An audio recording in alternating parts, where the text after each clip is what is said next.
لیکن بلیٹن میں سب سے پہلے بات کریں گے army chief general Qamar Javed Bajwa کہتے ہیں پاکستان کھیلوں کے لیے محفوظ ملک ہے، خطے میں امن کے لیے پوری دنیا کے ساتھ کھڑے ہیں۔ سپہ سالار سے یونان کے سفیر نے ملاقات کی اور افغانستان کی صورتحال پر پاکستان کے کردار کو سراہا۔ سیریز ہوگی تو پاکستان میں ہی ہوگی، نیوٹرل وینیو پر نہیں کھیلیں گے۔ Chairman P C B Ramiz Raja نے غیر ملکی ٹیموں کے دوروں سے متعلق 2 ٹوک اعلان کر دیا۔ بولے کہ مشکل صورتحال میں انگلینڈ کو ہمارا ساتھ دینا چاہیے تھا، لیکن افسوس کہ ایسا نہیں کیا گیا۔ کو 2 دھمکیاں مل گئی ہیں۔ لیسٹرشائر میں ہوٹل اور جہاز میں بم کی دھمکیاں ملنے کے باوجود کیوی بورڈ نے اپنا دورہ جاری رکھنے کا اعلان کر دیا۔ پولیس اور اینٹی ٹیررسٹ اسکواڈ نے ٹیم کے ہوٹل کو گھیر لیا۔ دورہ پاکستان کے لیے نیوزی لینڈ کرکٹ ٹیم کے کپتان ٹام لتھم نے دورے کے اچانک اختتام کو مایوس کن قرار دے دیا۔ اعتراف کیا پاکستانیوں کے جذبات کو ٹھیس پہنچی ہے۔ پاکستانی کپتان بابر اعظم بہت پرجوش تھے۔ یہ تاریخی لمحہ تھا کہ نیوزی لینڈ ٹیم 18 برسوں بعد وہاں آئی۔ وزیر اعظم عمران خان سے پاکستانی ٹیم کی ملاقات کا امکان ہے۔ ذرائع یہ بتاتے ہیں کہ ملاقات کا مقصد کھلاڑیوں کا حوصلہ بڑھانا ہے۔ Chairman P C B Ramiz Raja بھی وزیر اعظم عمران خان سے ہونے والی ملاقات میں موجود ہوں گے۔ ذرائع یہ بھی کہتے ہیں کہ وزیر اعظم عمران خان کی مصروفیت کو دوفیت کو دیکھ کر کل وقت کا تعین ہوگا۔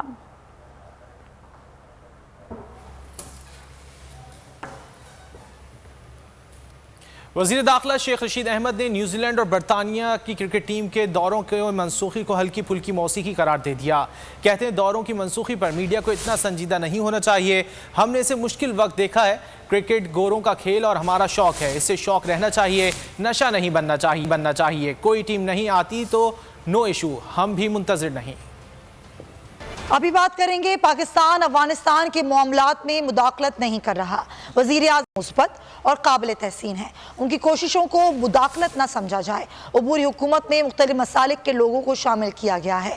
طالبان ترجمان ذبیح اللہ مجاہد کی کابل میں نیوز کانفرنس۔ ترجمان کا کہنا تھا کہ افغان عوام میں داعش کے خلاف نفرت پائی جاتی ہے، داعش افغانستان میں تنظیم کی شکل میں موجود نہیں۔ ذبیح اللہ مجاہد نے کہا کہ مداخلت نہیں چاہتے، امداد کرنے والوں کا خیر مقدم کریں گے۔ پاکستان صدر اعظم عمران خان کو خبر کری جی داعش کے بارے میں بتا رہے ہیں ذبیح اللہ مجاہد کہ افغانستان میں داعش تنظیم کی شکل میں موجود نہیں، لیکن دہشت گردی کے جو واقعات ہو رہے ہیں تو یہ جو اسکیٹرڈ اور منتشر دہشت گرد ہے وہ کر رہے اور جلد ان پہ قابو پایا جائے گا۔ کہہ رہے تھے کہ عمران خان صاحب کی جو آفر تھی یا ان کی جو کوششیں ہیں افغانستان میں استحکام اور حکومت سازی کے حوالے سے، وہ کہہ رہے ہیں کہ انتہائی اہم ڈیولپمنٹ ہے، اس کو داخلی مداخلت کی نظر سے نہ دیکھا جائے۔ قطر اور پاکستان اور چین جیسے ممالک افغانستان میں استحکام کے لیے سرگرم ہے۔ عمران خان صاحب کے بیان کا انہوں نے خیر مقدم کیا ہے۔ انہوں نے کہا کہ طالبان چاہتے ہیں کہ افغانستان میں ان کی کوئی کسی بیرونی مداخلت نہ ہو، لیکن عمران خان صاحب کے بیان کے حوالے سے انہوں نے ایک مثبت رد عمل کا اظہار کیا ہے۔ وہ کہہ رہے ہیں کہ پاکستان سمیت قطر جو بھی ممالک پاکستان میں افغانستان میں امن کے خواہ ہے یا خواہاں ہے اس کی وہ تائید کرتے ہیں۔ آگے بڑھتے ہیں۔ انتخابی اصلاحات کا پیکج انتخابی دھاندلی کا پیکج ہے۔ جس چیف الیکشن کمشنر پر حکومت تنقید کر رہی ہے اس کا نام خود حکومت نے تجویز کیا تھا۔ اپوزیشن نے اس نام کو قبول کیا۔ نون لیگی رہنما احسن اقبال کا وزراء کی جانب سے تنقید کا جواب۔ بولے ای وی ایم کے ذریعے حکومت گرینڈ دھاندلی کا پلان تیار کر رہی ہے۔ جسے حکومت چاہے گی وہ ووٹ دے گا، جسے نہیں چاہے گی وہ نہیں دے گا۔ نادرا کے ذریعے ڈیٹا حاصل کر کے دھاندلی ہوگی۔ نیوزی لینڈ کی ٹیم کے واپس جانے کا ذمہ دار بھی حکومت کو قرار دے دیا۔ بولے نون لیگ کے دور میں انٹرنیشنل ٹیمیں پاکستان آئیں۔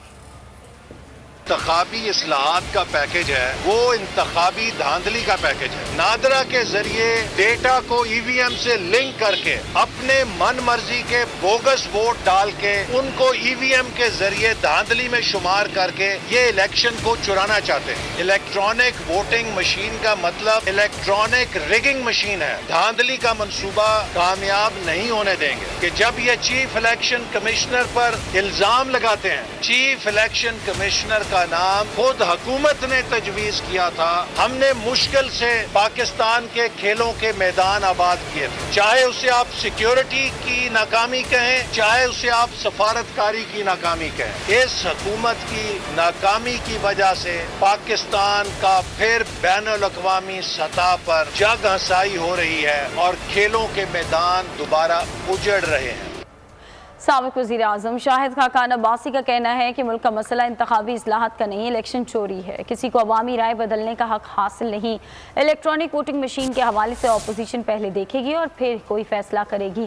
میڈیا سے گفتگو میں شاہد خاقان نے کہا کہ ملک میں کوئی وزیر ایسا نہیں جو کرپٹ نہ ہو.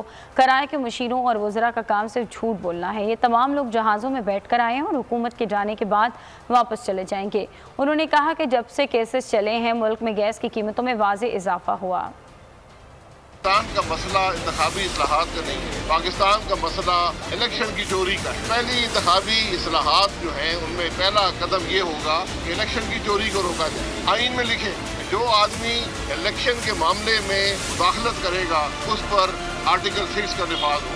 ان سے غداری نہیں ہے کہ آپ الیکشن کے معاملے میں, پاکستان کی عوام کی رائے کے معاملے میں جو آئین کا حصہ ہے, ووٹ کا حق پاکستان کا آئین ہر شہری کو دیتا ہے. یہ تو پاکستان کے عوام خود دیکھ لیں گے کہ اس ملک میں کرپٹ کون ہے اور کون نہیں ہے, کیونکہ آج جو حکمران ہیں ان کی کرپشن کی مثالیں شاید پاکستان کی تاریخ میں نہیں ہیں. کوئی وزارت نہیں ہے, کوئی وزیر نہیں ہے جو کرپٹ نہیں ہے. ہزاروں ارب کی کرپشن کا خمیازہ پاکستان کے عوام بھگت چکے ہیں.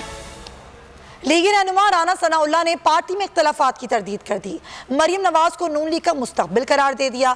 کہا انہوں نے پارٹی بیانیے کو آگے بڑھایا. کل نون, میم اور شین ان کے دائیں بائیں تھے. رانا ثناء نے کہا کہ پاکستان کے موجودہ حالات کی ذمہ دار کٹ پتلی اور سلیکٹڈ حکومت ہے. مریم نواز شریف جو ہے وہ پاکستان مسلم لیگ نون کا مستقبل ہے. انہوں نے پارٹی کے بیانیے کو جو ہے وہ آگے بڑھایا ہے. اسی طرح سے میاں نواز شریف, میاں شہباز شریف, حمزہ شہباز شریف وہ پارٹی کے لیڈرشپ ہے. کل نون, میم, شین جو ہے وہ کوئی میرے دائیں تھا, کوئی بائیں تھا, کوئی سامنے تھا. تو پھر آپ جو ہے وہ اس چیز کو تسلیم کر لیں. اب بھی اگر نون میرے جو ہے وہ دائیں ہو, شین میرے بائیں ہو, تو پھر آپ کو تسلی ہو جانی چاہیے کہ آج جو پاکستان کی صورتحال کیوں ہے وہ اسی لیے ہے کہ یہ سلیکٹڈ ہے, یہ کٹ پتلی ہے. یہ جو ہے یہ اصل حکومت نہیں ہے. خود ہی جو ہے وہ آپ کہتے ہیں کہ جی جو بائیڈن جو ہے وہ فون نہیں کر رہا, اور وہاں پہ جو ہے وہ یعنی کس چیز کی آپ لابنگ کرتے ہیں, کیا آپ کی خارجہ پالیسی ہے. کشمیر آپ نے جو ہے وہ مودی کی جھولی میں ڈال دیا ہے. حالت آپ کی یہ ہے کہ افغانستان کے جو ہے آپ مامے بنے پھرتے ہیں, اور افغانستان کے اوپر سلامتی کونسل کا اجلاس ہوتا ہے, وہاں پہ اس اجلاس میں آپ کو بٹھاتا کوئی نہیں ہے.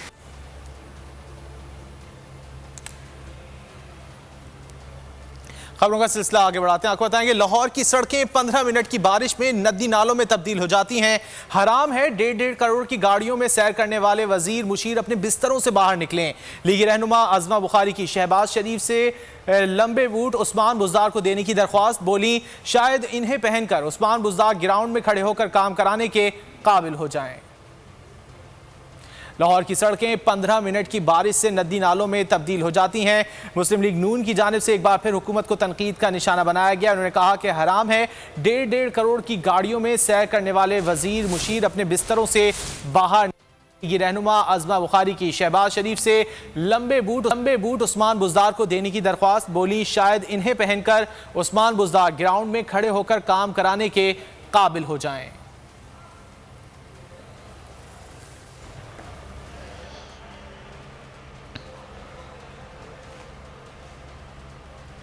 اس پر رد عمل بھی سامنے آیا. کشمیر کی بیٹی, گلگت بلتستان کی بیٹی اور پاکستان کی بیٹی کل شام سے خاموشی سے لندن کی بیٹی بن گئی. معاون خصوصی شہباز گل نے ایک بار پھر مریم نواز کو ہدف تنقید بنایا. ٹویٹر بیان میں شہباز گل بولے جب لوٹ مار کی تمام دولت لندن میں چھپائی ہو تو پھر کرکٹ ہو یا ملک کی سلامتی, بندہ ایسے ہی اپنے مالکان کے لیے برف میں لگتا ہے. انہوں نے کہا کہ مریم صفدر صاحبہ تقریباً 20 گھنٹے گزرنے کے بعد بھی سائرن موڈ پر ہیں.